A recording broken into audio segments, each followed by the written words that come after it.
Okay, so in this question 5, we've got a circle, we've got its equation here, and we've got to get the centre and the radius. Okay, the centre is C, that we want the coordinates of C. So again, your notes will have what you need. Basically, these two numbers are going to tell you something, and this number is going to tell you something, but in both cases you need to be a little bit careful. Okay, with this one it's about whether you need to square or square root or something like that. With these it's about the signs. Okay, alright, use your notes if you're not sure.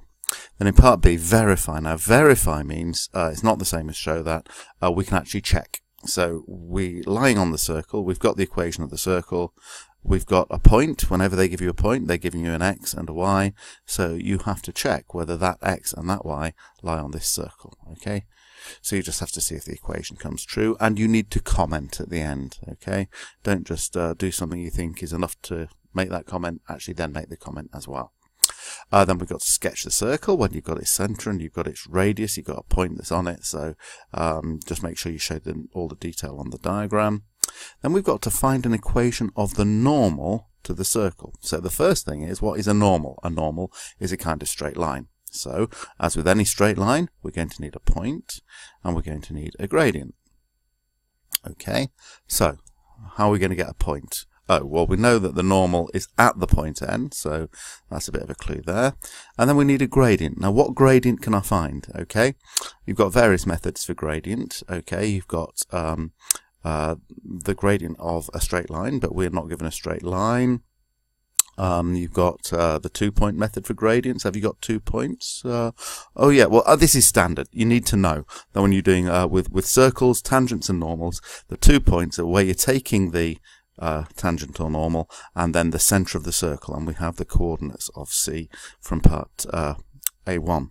So we do have 2 points. We can find a gradient of that, but always think about your diagram.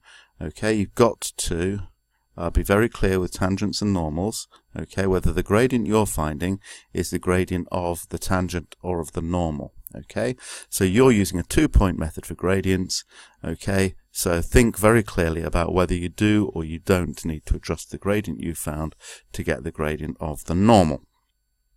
Okay, and then the point P has got coordinates 2, 6. All right, massive re-entry point here. Okay, we've got a point here. C we've had for ages, and we're finding a distance PC. That is a 2-point method. So if you've been at all confused by part B, part C is a fresh start. So make sure you use your distance recipe to get these 2 marks. And then find the length of a tangent drawn from P to a circle. This is a bit of a set piece, okay? But you need a diagram, okay? You need some of the information we've already found, okay? So the distance PC is going to be relevant. You need to find a right-angled triangle in that diagram. Okay, and you're going to be using Pythagoras, but I believe there's an example like this in your notes somewhere. It all comes down to having that clear diagram, showing the centre of the circle, showing the point P, and showing that tangent. Where the tangent touches the circle, you need to mark an angle, okay, and that with Pythagoras will lead you towards the correct solution. Hope that helps.